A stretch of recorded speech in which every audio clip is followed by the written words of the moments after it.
శ్రీ కృష్ణావతారం కాళీయ మర్దనం. కృష్ణుడు కాళీయుడి మడుగులోకి దూకగానే పాలసముద్రంలో మందర పర్వతం పడినట్టుగా మడుగులోని నీరు అల్లకల్లోలమై దాని అలజడి రసాతలం దాకా దిగింది. కాళీయుడికి చాలా కోపం వచ్చింది. వాడు తన 5 పడగలు విప్పి ఘోరమైన కూరలు కనిపించేలాగా నోళ్ళు పెద్దగా తెరిచి నోట విష జ్వాలలు కక్కుతూ మెలికలు తిరిగే తన శరీరాన్ని నది నిండా పరిచి కృష్ణుణ్ణి అక్కడక్కడ కాట్లు వేసి అతని శరీరమంతా చుట్టి నొక్కసాగాడు. కృష్ణుడు మూర్ఛపోయాడు. అది చూసి కాళీయుడి చుట్టాలు, భార్యలు, పిల్లలు అయిన మహాసర్పాలన్నీ మూగి నోళ్ళ మంటలు కక్కుతూ కృష్ణుణ్ణి కరిచాయి.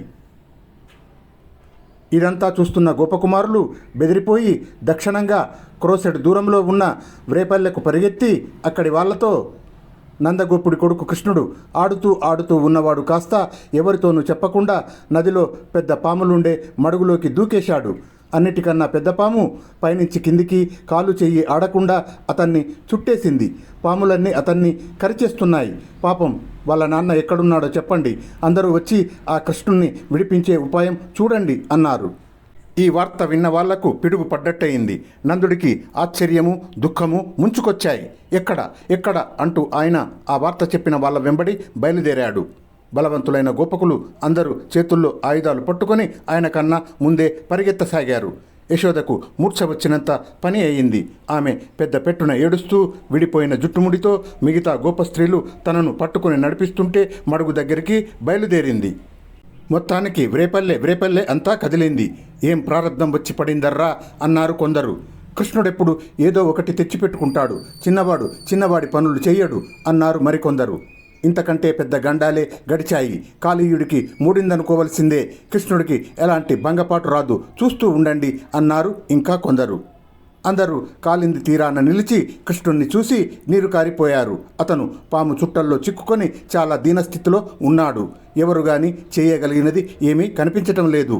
నందుడు, యశోద మూర్ఛపోయారు. మిగిలిన వాళ్ళు వాళ్లకు శైత్యోపచారాలు చేసి స్పృహ తెప్పించారు. నందుడు మిగిలిన వాళ్లతో, ఏం మహాపాతకం చేసుకున్నానో ఏమో, నా బిడ్డ ఇలా పామువాత పడ్డాడు. నేను మహాపుణ్యాత్ముని అని, అందుకే ఇంత అందము, బల పరాక్రమాలు గల కొడుకును కన్నానని అందరూ నన్ను మెచ్చుకుంటే దేవుడి కళ్ళు కుట్టాయి.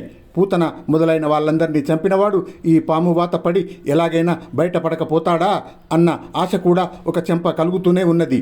నేను ఎలాగైనా ధైర్యాన్ని చిక్కబట్టుకోగలను, కానీ కొడుకు దుస్థితి చూసి తల్లడిల్లే ఆ తల్లి దుఃఖం ఎలా పోగొట్టేటట్టు అన్నాడు.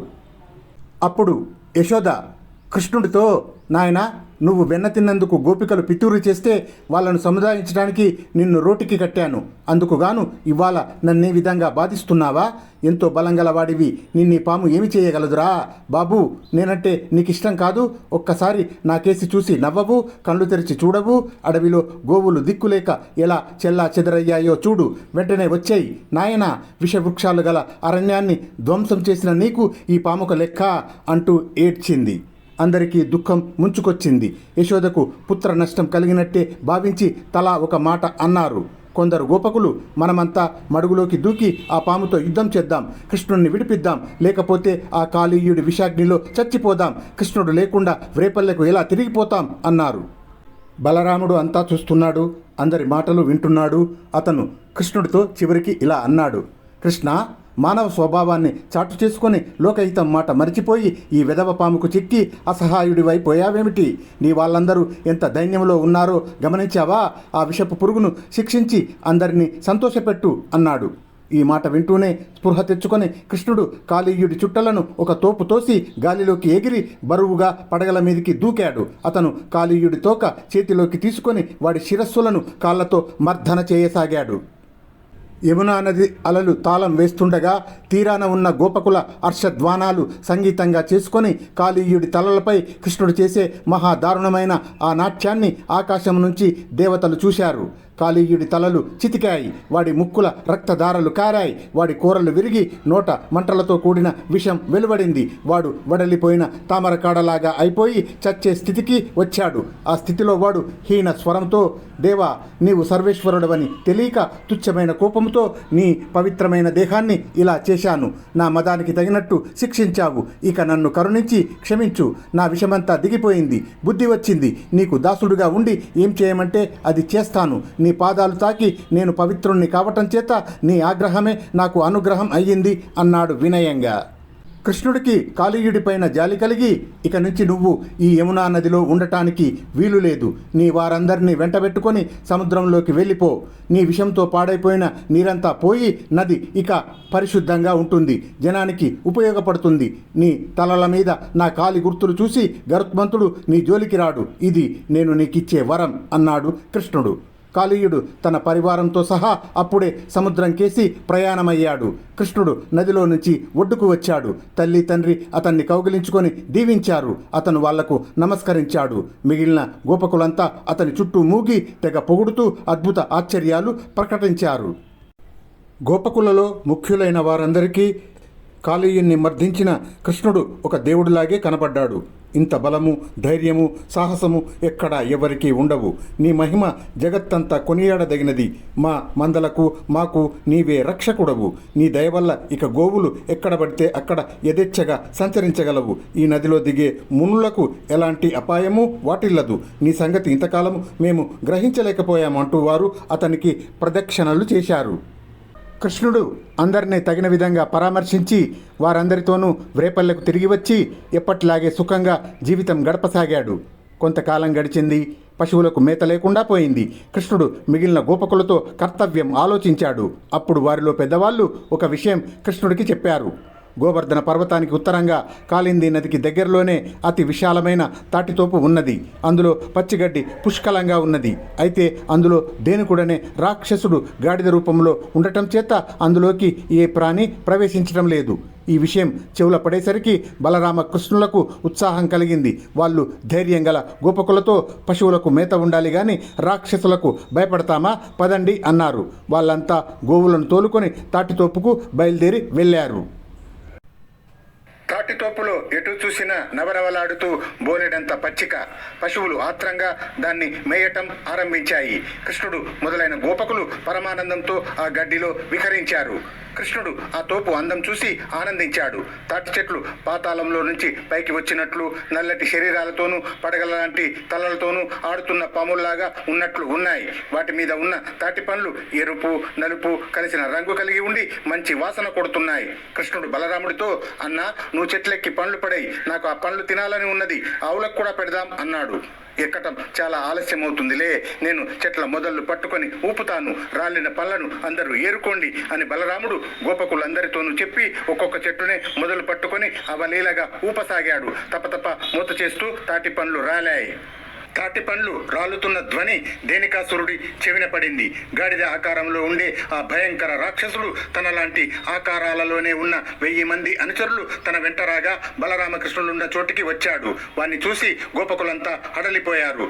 ఇలా గాడిదలన్నీ వస్తుంటే దుమ్ము ఆకాశంలోకి లేచి మబ్బులాగా అయింది. అవి ఒండ్ర పెడుతుంటే దిక్కులు పిక్కటిల్లాయి. అలా వచ్చే గాడిదల మందకు ముందు నడిచే దేనుకాసురుడికి ఎదురుగా ఉత్త చేతులతో బలరాముడు నిలబడ్డాడు. దేనుకుడు బలరాముడికి దగ్గరగా వస్తూనే వెనక్కి తిరిగి వెనక కాళ్ళు 2 ఎత్తి బలంగా బలరాముడి గుండెల మీద తన్నాడు. బలరాముడు ఉడుపుగా ఆ కాళ్ళు 2 పట్టుకొని దేనుకుని విసిరి పైకి ఎగరవేశాడు. దేనుకుడి శరీరం తాటి చెట్లకు తగిలి నుగ్గు నుగ్గు అయింది. ఆ శరీరంతో పాటు తాటి పండ్లు కూడా చాలా రాలాయి. బలరాముడు అంతటితో పోనీక మిగిలిన రాకాసి గాడిదలను కూడా వెనక కాళ్ళు పట్టుకొని తాటి చెట్లకేసి కొట్టి చంపాడు. అతనితో పాటు కృష్ణుడు కూడా ఆ రాక్షసులను చంపాడు. మొత్తం తాటి తోపంతా తాటి పండ్లతోనూ రాక్షసుల కలేబరాలతోనూ నిండిపోయింది. గోపకులు ఆ ఇద్దరి పౌరుషాన్ని మెచ్చుకున్నారు. రాక్షసులు చావటంతో ఆ తాటితోపు నిరపాయమైంది. మరొకసారి గోపకులు కాండీరవట ప్రాంతంలో ఆవులను మేపుతూ ఆటలలో మునిగి ఉండగా ప్రలంబుడనే రాక్షసుడు ఒక గోపకుడి రూపంలో వారితో చేరాడు. గోప బాలకులందరూ హరిణ క్రీడనమనే ఆట ఆడదలిచి జంటలు జంటలుగా చీలారు. కృష్ణుడు అతని బావమరిది శ్రీరాముడు ఒక జంటగా అయ్యారు. ప్రలంబుడు బలరాముడికి జంట అయ్యాడు. ఆ విధంగా సగం మంది కృష్ణుడి పక్షము, సగం మంది శ్రీరాముడి పక్షము అయ్యారు. ఆట ఏమిటంటే కాండీర వట వృక్షం హద్దుగా పెట్టుకొని జింకలాగా దూకుతూ పరిగెత్తాలి. ఈ ఆటలో కృష్ణుడి పక్షం వాళ్ళు గెలిచారు, శ్రీరాముడి పక్షం వాళ్ళు ఓడారు. ఓడిన వాళ్ళు గెలిచిన వాళ్ళను మూపు మీద ఎక్కించుకొని హద్దు దాకా మూసుకుపోవాలి. అందుచేత ప్రలంబుడు బలరాముణ్ణి మూపు మీద ఎక్కించుకొని ఎటో తీసుకుపోయి అకస్మాత్తుగా తన రాక్షస ఆకారాన్ని ధరించి ఆకాశంలోకి లేచాడు. బలరాముడు ఆశ్చర్యపడి ఏం చేయాలో తోచక కృష్ణుడిని కేకపెట్టి తన స్థితి చెప్పాడు. వాడి అంతు తీర్చక చూస్తావేం అని కృష్ణుడు హెచ్చరించాడు. వెంటనే బలరాముడు పిడికిలి బిగించి రాక్షసుడి నెత్తిన ఒక్కటి పెట్టాడు. వెంటనే రాక్షసుడు తల పగిలి నేల కూలి చచ్చాడు. ప్రలంబుణ్ణి చంపాక బలరాముడికి బలదేవుడనే పేరు వచ్చింది.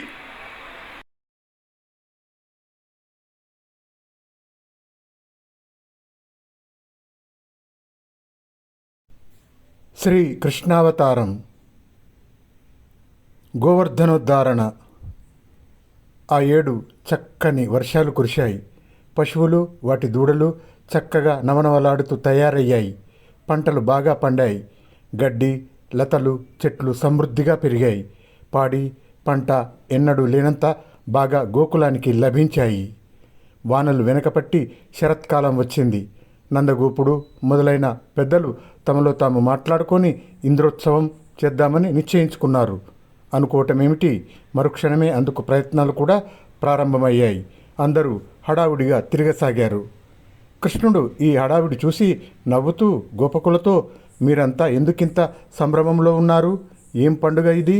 ఏ దేవుణ్ణి కొలవబోతున్నారు? ఆ దేవుడి వల్ల కలిగే లాభాలేమిటి అన్నాడు. గోపకులలో అతి వృద్ధుడైన వాడు కృష్ణుడితో, బాబు, లోకపాలకులందరికీ ఇంద్రుడు రాజు గదా, వర్ష ఋతువు అతనిదేనాయే. గోగణాలకు మేలు చేసే ఆ దేవుడు గోపకులకు ఎంతైనా కొలవదగిన దేవుడు. అందుచేత ఇంద్రోత్సవం తలపెట్టాం అని చెప్పాడు. అది విని కృష్ణుడు ఇలా అన్నాడు. మనుష్యులకు ఉండే వృత్తులు 3. అవేవంటే వ్యవసాయము, వర్తకము, పశుపోషణ. ఎవరు ఏ వృత్తి చేస్తే వారికి అదే దేవుడు. మనం గోపాలకులం. అడవులలో ఉంటాం, కొండల్లో తిరుగుతాం, పశువులను పెంచుతూ జీవిస్తాం. అందుచేత మనకు అడవులు, కొండలు, పశువులు దేవతలు. ఎవరి కులదేవతలను వాళ్ళు పూజించాలి. కర్షకులు గ్రామాలలో నివసిస్తారు, అటవికులు అరణ్యములో నివసిస్తారు. మనం కొండలలో నివసిస్తాము. బ్రాహ్మణులు మంత్రయజ్ఞం చేస్తారు, కర్షకులు నాగలి యజ్ఞం చేస్తారు, గోపాలకులు కొండ యజ్ఞం చేస్తారు. అందుచేత మనం పర్వత ఉత్సవం జరపటం యుక్తంగా ఉంటుంది. నేను చెప్పినట్టు చేయకపోయారో బలాత్కారంగానైనా మీ చేత చేయిస్తాను. ఈ విధంగా కృష్ణుడు చాలాసేపు బోధించిన మీదట అతను చెప్పినది మిగిలిన వాళ్లకు నచ్చింది. అదీగాక వాళ్ళు పూర్తిగా కృష్ణుడిపైన ఆధారపడి అతనే తమకు అన్నింటికి దిక్కన్న ధోరణిలో ఉన్నారు. ఎందుకంటే అతను చేసిన అద్భుతాలు అన్నీ ఇన్ని కావు. వాటికి తోడు అతను వాళ్లను ఎన్నోసార్లు ఆపదల నుంచి కాపాడాడు. వాళ్ళ పాలిటికి అతను మనిషి కాదు, దేవుడు. గోపాలకులు ఇంద్రోత్సవం మానేసి బ్రాహ్మణులను పిలిపించి గిరి యజ్ఞోత్సవానికి తగిన ఏర్పాట్లు చేశారు. పాయసాలు, భక్ష్యాలు, ఉండ్రాళ్ళు మొదలైనవి తయారయ్యాయి. రకరకాల అన్నాలు, మాంసాలు, మధువులు, పచ్చళ్ళు, పెరుగు, నెయ్యి, పాలు మొదలైనవి వీలును బట్టి కావళ్లలోనూ బళ్ల మీద ఎక్కించారు. ఆబాల గోపాలంగా గోపికలు, గోపకులు వాద్యాలతో సహా వృద్ధ గోపకుల వెంబడి గోవర్ధన పర్వతానికి జాతర చేస్తూ బయలుదేరారు. గోవర్ధనగిరి సమీపంలో ఒక మంచి స్థలంలో పేడతో అలికి అందంగా ముగ్గులు పెట్టి ఉన్న స్థలాన కృష్ణుడి ఆధ్వర్యాన గిరి పూజ జరిగింది. కొండకు తాము తెచ్చిన ఆహార పదార్థాలు నైవేద్యం పెట్టారు. గోపాలకులందరూ కొండకు పుష్పాంజలులు ఇచ్చి నమస్కారాలు చేశారు. అందరూ ఈ పనులలో నిమగ్నులై ఉన్న సమయంలో కృష్ణుడే పర్వతాది దేవతలాగా కొండ శిఖరాన ప్రత్యక్షమై అందరూ ఆశ్చర్యంతో చూస్తుండగా చెయ్యి చాచి నైవేద్యమంతా ఆరగించేశాడు. తర్వాత అతను, మీ భక్తికి మెచ్చాను, నాకు తృప్తి అయింది అన్నాడు. గోపకులంతా చేతులు మోడ్చి, దేవా, మేమంతా నీ దాసులం, నీ ఆజ్ఞకు లోబడి ఉన్నాం, మాకు ఏమి ఆనతి ఇస్తావో ఇవ్వు, ఆ ప్రకారమే నడుచుకుంటాం అని పర్వత దేవుడితో అన్నారు. కొండ రూపంలో ఉన్న నన్నే ఇక నుంచి మీరు దేవతగా ఆరాధించండి. అలా చేస్తే మీ కోరికలన్నీ తీరుతాయి. మీ గోవులు వృద్ధి పొంది అమృత ధారలు పితుకుతాయి. నేను కామరూపంతో మీలో ఒకటిగా ఉంటూ ఉంటాను అని చెప్పి కొండమీది దేవుడు అదృశ్యమయ్యాడు. గోపాలకులు కొండమీది కృష్ణుణ్ణి, కొండ కింది కృష్ణుణ్ణి ఒకే సమయంలో చూసి దన్నాలు పెట్టుకున్నారు. తర్వాత వాళ్ళు తమ పశువుల కొమ్ములకు పూజ చేశారు. వాటి మెడలకు చిరుగజ్జెలు కట్టారు. లతలు తెచ్చి వాటి తలలకు చుట్టారు. ఇంకా అనేక అలంకరణలు చేశారు. పెద్ద పెట్టిన కేకలు పెడుతూ కొండ చుట్టూ ప్రదక్షిణం చేసి అక్కడక్కడ దిగదుడుపులు తీశారు. తర్వాత బ్రాహ్మణ సంతర్పణలు చేసి యజ్ఞశేషాన్ని తాము తమ వారితో కలిసి సంతోషంగా భుజించారు. ఉత్సవం పూర్తి అయింది. కృష్ణుడితో సహా అందరూ వ్రేపల్లకు తిరిగి వెళ్ళిపోయారు. కృష్ణుడు ఈ విధంగా ఇట్లా నిర్వర్తించగా అక్కడ స్వర్గంలో ఉన్న ఇంద్రునికి చాలా కోపం వచ్చింది. అతను సంవర్తము మొదలుగా గల మహామేఘాలను పిలిచి, చూశారా, బృందావనంలో ఉండే నందగోపకుడు మొదలైన ముసలి గొల్లలు మదమెక్కి ఏటా నాకు చేసే పూజలు మాని కపటి అయిన ఆ కృష్ణుడి మాటలు విని ఒక చచ్చు కొండకు పూజలు చేశారు.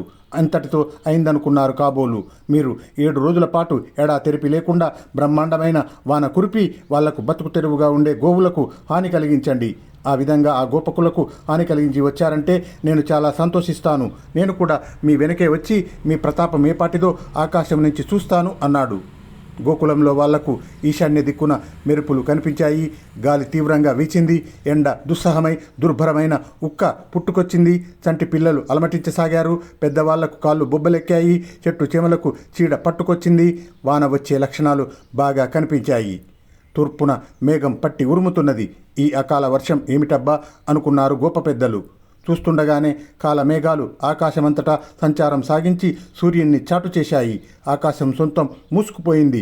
పెలపెల ఆర్భాటాలతో, కళ్ళు చెదిరే మెరుపులతో పిడుగులు పడనారంభించాయి. తర్వాత వడగళ్ళు పడ్డాయి. ఆ వెంటనే భూమి ఆకాశాల మధ్య ఎడం లేకుండా కుంభవర్షం ప్రారంభమైంది. ఆ వర్షం చూసి గోపకులు బెదిరిపోయారు. ప్రళయం ప్రారంభమైనట్టు వారికి తోచింది. ఆ వర్షం నుంచి ప్రాణాలు ఎలా కాపాడుకోవాలో, ఎక్కడికి పారిపోవాలో వారికి తోచలేదు. పశువుల పాట్లు వర్ణనాతీతం. చెట్లు కూడా తీవ్రంగా దెబ్బతిన్నాయి. కొన్ని పిడుగులు పడి మాడిపోయాయి. కొన్నిటిని గాలి పడగొట్టింది. మరికొన్ని వరదలలో కొట్టుకుపోయాయి. గాలివాన అక్కడి అరణ్యాలు అన్నిటినీ బీభత్సం చేసేసింది. పక్షులు అసంఖ్యాకంగా చచ్చాయి. ఇక మనుష్యుల దుస్థితి వర్ణనాతీతం. గుడిసెలు కూలిపోయాయి. బండ్లు తిరగబడ్డాయి. పశువులు చాలా నశించాయి. వంటలు వార్పులు లేవు. పాలు పితకటం నిలిచిపోయింది. ఆ దుస్థితిలో గోపకులు కృష్ణుడి వద్దకు వెళ్ళి, నువ్వే మాకు దిక్కు, కాపాడు కాపాడు అని మొరపెట్టుకున్నారు. కృష్ణుడికి ఇంద్రుడి దుర్బుద్ధి అర్థమైంది. తనకు జరగవలసిన ఉత్సవాన్ని కృష్ణుడు మాన్పించాడన్న రోషంతో గోకులం మీద ఇంద్రుడు ఇలా పగదీర్చుకుంటున్నాడు. ఇలా చేయటంతో కృష్ణుడు అసహాయుడైపోతాడని ఆ ఇంద్రుడి నమ్మకం. గోవర్ధన పర్వతాన్ని ఆకాశానికి ఎత్తి దాని కింద గోపకులకు గోవులకు రక్షణ కలిగించడానికి కృష్ణుడు నిశ్చయించుకున్నాడు. అతను వెంటనే గోవర్ధన పర్వతాన్ని అవలీలగా భూమి నుంచి పెరికి తన చేత్తో గొడుగులాగా ఎత్తి పట్టుకున్నాడు. అతను దాన్ని పికిలించేటప్పుడు గండరాళ్ళు పెద్ద చప్పుడుతో కిందికి దొర్లి వచ్చాయి. చెట్లు కూలిపడ్డాయి. గుహలలో ఉండే సింహాలు, బిలాలలో ఉండే పాములు బయటికి వచ్చాయి. దానిమీద ఉండే విద్యాధరులు పారిపోయారు. తపస్సు చేసుకునే మునులకు తపోభంగమయ్యింది. కృష్ణుడు గోవర్ధనగిరిని ఎత్తి పట్టుకున్నాక, మీరు మీ పశువులు దీని కిందికి వచ్చేయండి, వాన మిమ్మల్ని బాధించదు అని గోపకులతో అన్నాడు. వాళ్ళు బిలబిల పరిగెత్తుకుంటూ తమ సామానులను, బండ్లను, స్త్రీలను, పిల్లలను, గోవులను వెంటబెట్టుకొని కొండ కిందికి వచ్చేశారు.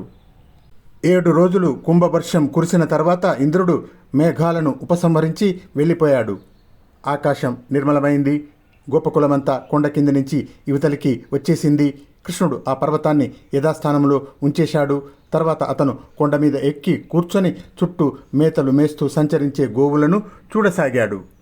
కృష్ణుడు చేసిన ఈ అద్భుతం చూశాక ఇంద్రుడు నిర్వికారంగా ఇంట్లో కూర్చోలేకపోయాడు. అతనికేదో బెదురు పుట్టింది. అందుచేత కొద్దిమంది దేవతలను వెంట తీసుకొని ఐరావతమెక్కి వజ్రాయుధం చేతబట్టి భూలోకానికి దిగి గోవర్ధనగిరి మీద కృష్ణుడు కూర్చుని ఉన్న చోటికి వచ్చి కృష్ణుడిని చూసి అతను దేవదేవుడని తెలుసుకొని ఐరావతాన్ని దిగి తల వంచి నమస్కరించాడు. కృష్ణుడు ఇంద్రుడిని చూడనట్టు నటిస్తూ నిశ్చలంగా కూర్చొని ఉండిపోయాడు. అతనికి తన మీద ఆగ్రహంగా ఉందని ఇంద్రుడు గ్రహించి స్తోత్రపాఠాలు చదివాడు. గోపాలుడుగా ఉన్న కారణం చేత సర్వేశ్వరుడవని గుర్తించలేక తాను మద అంధత్వంతో అపచారం చేశానని ఒప్పుకున్నాడు. క్షమించవలసిందని వేడుకున్నాడు. తర్వాత అతను కృష్ణుణ్ణి గోపతిగా అభిషేకించి అతడికి దివ్య అంబర ఆభరణాలు కట్టబెట్టాడు. చివరకు ఇంద్రుడు ఇలా అన్నాడు: కంసుడి కింద ఇంకా అనేక మంది రాక్షసులు నీకు హాని చేయాలని ఉన్నారు. వారందరూ నీ చేత చస్తారు. కంసుల్ని కూడా చంపి నువ్వు రాజు అవుతావు. నీ మేనత్త అయిన కుంతికి ధర్మరాజు భీముడు పుట్టాక నా వల్ల అర్జునుడు కలిగాడు. అతను నీకు భక్తుడై నిన్ను ఆశ్రయిస్తాడు. నువ్వు అతన్ని ఆదరించి కనిపెట్టుకొని ఉండాలి. అతనికి కీర్తి తేవాలి. ముందు ముందు కౌరవ పాండవ యుద్ధం జరుగుతుంది. ఆ యుద్ధంలో అసంఖ్యాకులైన రాజులు పాల్గొంటారు. అందులో అర్జునుడికి విజయం చేకూర్చి పెట్టాలి. ఇదే నా కోరిక. దానికి కృష్ణుడు జవాబిస్తూ, మా మేనత్త కుంతి కొడుకులు 5 మహాపరాక్రమ సంపన్నులు, దేవతల వరాలతో జన్మించిన వారు. ఒకనాడు భూమికి అంతకు ఏలికలు కాబోతారు. అందరిలోకి మధ్యముడైన అర్జునుడు అసాధారణ శౌర్యవంతుడు. ఈ విషయాలన్నీ నాకు ముందే తెలుసు. నువ్వెంత చెప్పావో అంతా చేస్తాను. నువ్వు రావటం నాకు చాలా సంతోషకారణమైంది. ఇక నువ్వు నిశ్చింతగా వెళ్ళవచ్చు అని చెప్పాడు. అప్పుడు ఇంద్రుడు కృష్ణుడి కాళ్ళ మీద సాష్టాంగపడి అతని చుట్టూ ప్రదక్షిణం చేసి ఐరావతమెక్కి దేవతలతో సహా తన లోకానికి వెళ్ళిపోయాడు. తర్వాత కృష్ణుడు కొండ దిగి వ్రేపల్లెకు వచ్చేశాడు. అతను రాగానే గోప ప్రముఖులు అందరూ అతని చుట్టూ మూగారు. అతను మామూలు మనిషి కాదని వారికి ఈసారి పూర్తిగా తెలిసిపోయింది. వాళ్ళు అతనితో, బాబు, మా మధ్య ప్రచ్ఛన్నంగా ఉంటున్న నువ్వు నిజంగా ఎవరు? 3 లోకాలను రక్షించగలిగినట్టున్నావే, ఇక్కడ గోవులను కాస్తున్నావే, నిన్ను చూస్తే మాకు భయంగా ఉంది, చెప్పొద్దు అన్నారు. అప్పుడు కృష్ణుడు నవ్వి, నేను మీవాన్నే కదా, ఈ ప్రశ్నలన్నీ దేనికి అన్నాడు. అంతటా అందరూ పరమానంద భరితులయ్యారు. శ్రీకృష్ణావతారం. కంసుడి ఆహ్వానం. కృష్ణుడికి యవ్వనం సంప్రాప్తమయ్యింది. అతని అందము, బలము వ్రేపల్లెలోని స్త్రీలనందరినీ సమ్మోహింపజేశాయి. అతను వేణువు ఊదితే వాళ్లకు మతులు పోయేవి. తల్లిదండ్రులు, భర్తలు, బంధువులు చివాట్లు పెడుతున్నా లక్ష్య పెట్టక వాళ్ళు వేణునాదాన్ని బట్టి మందలుగా అతని దగ్గరికి పోయేవాళ్ళు. అతనితో విచ్చలవిడిగా విహరించేవాళ్ళు. ఈ ఆడమూకను వెంట వేసుకొని కృష్ణుడు నృత్యాలు చేసేవాడు, పాటలు పాడేవాడు, యమునలో జలక్రీడలు ఆడేవాడు, దాగుడు మూతల లాంటి ఆటలు ఆడేవాడు. కృష్ణుడు వారితో అహోరాత్రాలు ఇలాంటి క్రీడలలో గడపసాగాడు. ఒకనాటి అర్ధరాత్రి చుట్టూ వలయంగా గోపికలను నిలిపి మధ్య తాను ఉండి ఆటల వేడుకలో ఉండగా అరిష్టుడనే రాక్షసుడు ఒక బలమైన ఆబోతు రూపాన్ని ధరించి పెద్దగా రంకెలు పెడుతూ కృష్ణుణ్ణి ధ్వంసం చేయటానికి వచ్చాడు.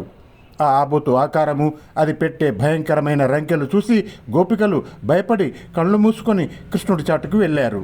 భయపడవద్దని కృష్ణుడు గోపికలకు ధైర్యం చెప్పి మీదికి వస్తున్న ఆ ఆబోతు కొమ్ములు 2 గట్టిగా పట్టుకొని కదలలేకుండా చేసి బలంగా దాని మెడ మెలిపెట్టి ఒక్క తోపు తోశాడు. నోట ముక్కుల రక్తాన్ని కక్కుతూ ఆ ఆబోతు చచ్చి పడిపోయింది. అప్పటికి గోపికలకు ధైర్యం వచ్చి అతన్ని చుట్టుముట్టి ప్రశంసించారు. ఇక్కడ కృష్ణుడు ఇలా ఉంటే మధురాపురంలో కంసుడు నిత్యము చస్తున్నాడు. అతని మనస్సంతా వికలమైపోయింది. జీవచ్ఛవంలాగా తయారయ్యాడు. ఒకనాడు అతను తన సభా భవనానికి ఉగ్రసేనుణ్ణి, వసుదేవుణ్ణి, సత్యకుణ్ణి, అందకుణ్ణి, కంపకుణ్ణి, దారుకుణ్ణి, వివృధుణ్ణి, బభ్రుణ్ణి తదితర యదు భోజ ప్రముఖులను పిలిపించి వారితో ఇలా అన్నాడు: మీరందరూ గొప్ప మేధావులు, జ్ఞానులు, ఎలాంటి సమస్యలనైనా పరిష్కరించగలవారు, నాకు ఎంతో మేలు చేయాలనే దృష్టి గలవారు. అయినప్పటికీ నాకిప్పుడు ఒక ప్రమాదం వచ్చి పడినా ఏ కారణం చేతనో మీరు చూస్తూ ఉండిపోయారు. నందగోపుడికి పుట్టిన కృష్ణుడనేవాడు నన్ను నిర్మూలించటానికి సిద్ధంగా ఉన్నాడు. వాడు అశ్రద్ధ చేసిన జాడ్యంలాగాను, గాలితోడైన మేఘంలాగాను, విషవృక్షంలాగాను దినదినము వృద్ధి పొందుతున్నాడు.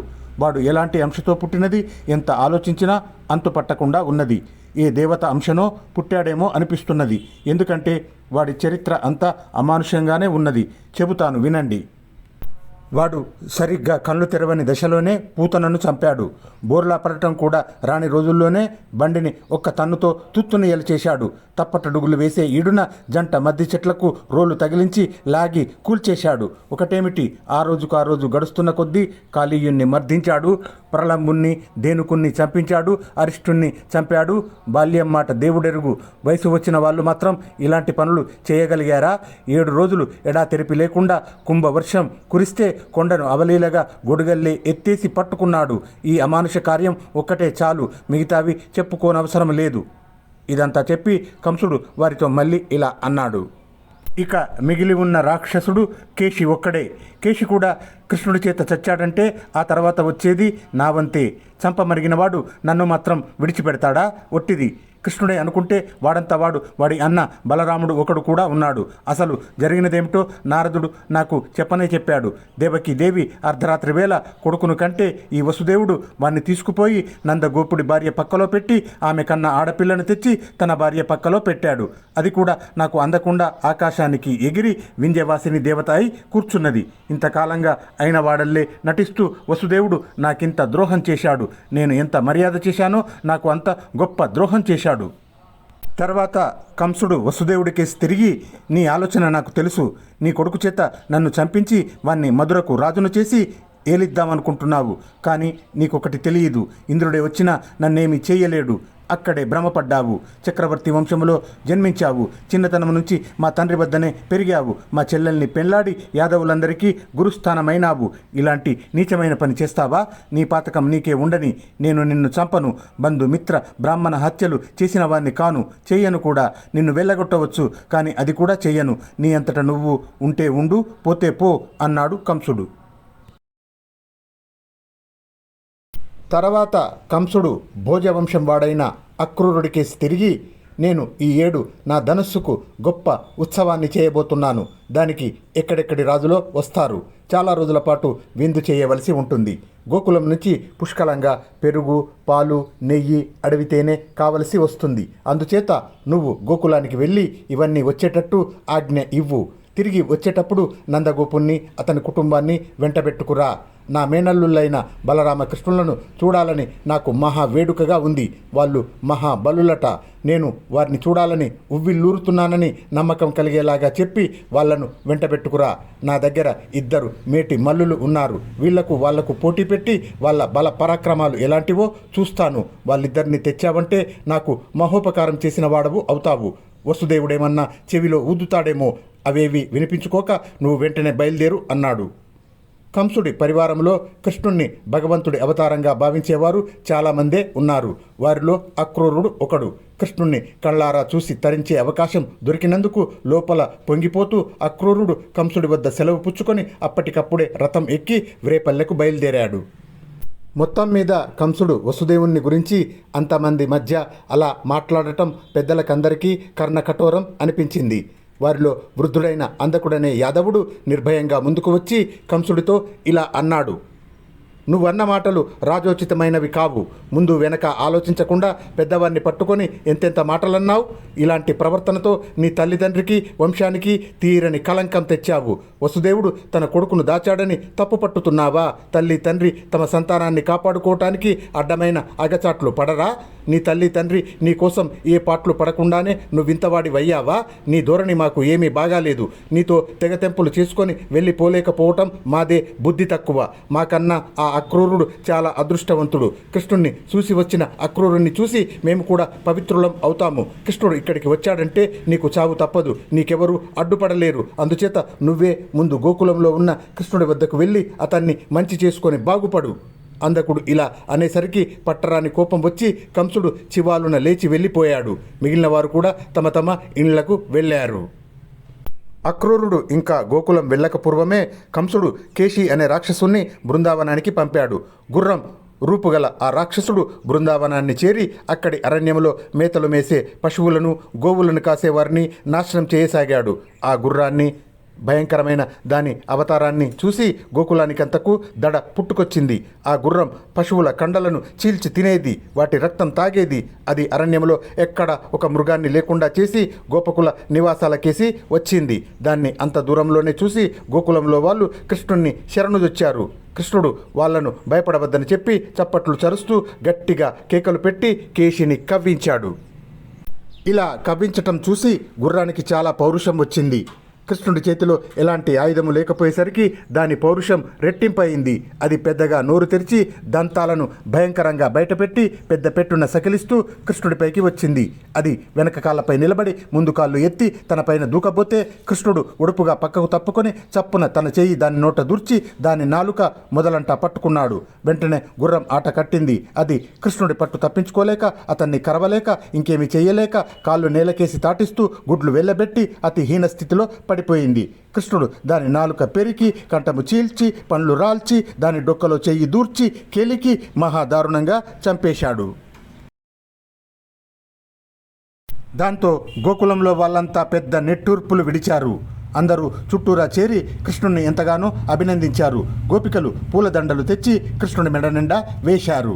అప్పుడు నారదుడు అదృశ్యంగా ఆకాశంలో ఉండి తన పేరు చెప్పుకొని కృష్ణుడితో, నాయన కలహప్రియున్నైన నేను నీ యుద్ధాన్ని చూడటానికి ప్రత్యేకంగా దేవలోకం నుంచి వచ్చాను. నువ్వు చూపిన ఈ పరాక్రమం ఇంద్రుడికి చెల్లేను, శివుడికి చెల్లేను, మరెవ్వరికీ సాధ్యం కాదు. ఆ ఇంద్రుడే అయినా ఎదుర్కోలేని ఈ కేశిని సునాయాసంగా చంపావు. వీణ్ణి చంపినందుకు ఇక నుంచి నీవు కేశవుడనే పేరుతో ప్రసిద్ధుడు అవుతావు అని చెప్పి వెళ్ళిపోయాడు. ఈ లోపల అక్రూరుడు మధుర నుంచి మేలైన గుర్రాలను పూడ్చిన రథములో బయలుదేరి ఎక్కడా ఆగకుండా సాయంకాలం వేళకు వ్రేపల్లె చేరవచ్చాడు. సూర్యుడు అస్తమిస్తుండగా, చీకట్లు కమ్ముతుండగా వాటిని చెదరగొట్టుతూ చంద్రుడు ఉదయించాడు. గోకులమంతా సందడిగా ఉన్నది. ఎక్కడ చూసినా వేల కొద్ది గోవులు. గోపకులు వాటిని పేర్లు పెట్టి పిలుస్తున్నారు. పాలు పితికే ధ్వనులు వినపడుతున్నాయి. ఇలా కోలాహలంగా ఉన్న గోకులానికి మధ్యగా అక్రూరుడు రథాన్ని తోలుకొచ్చి అంత దూరాన బలరామ కృష్ణులను చూసి పరమానంద భరితుడయ్యాడు. అతడు చప్పున కృష్ణుడిని సమీపించి తన గోత్రనామాలు చెప్పుకొని కృష్ణుడి పాదాలకు నమస్కరించాడు. కృష్ణుడు అతన్ని లేవనెత్తి కౌగిలించుకొని కుశల ప్రశ్నలు వేసి బలరాముడి వెంట అతన్ని తన ఇంటికి తీసుకుపోయాడు. అక్రూరుడి కోరిక మీద నందగోపుడు మొదలైన పెద్దలందరూ అతని వద్దకు వచ్చారు. వారితో అక్రూరుడు ఇలా అన్నాడు: కంస మహారాజు తన ధనస్సుకు గొప్పగా ఉత్సవం చేయతలపెట్టాడు. మీరందరూ మీరు చెల్లించవలసిన కప్పాలు తీసుకువచ్చి చెల్లించండి. విందులకు గాను నేతులు మొదలైనవి తీసుకురండి. ఈ ఉత్సవానికి ఈ బలరామకృష్ణులు కూడా రావాలని కంస మహారాజు మహా వేడుక పడుతున్నాడు. మీరు వెంటనే ప్రయాణం కట్టండి. నేను వీరిద్దరిని నా రథం మీద తీసుకొని బయలుదేరుతాను.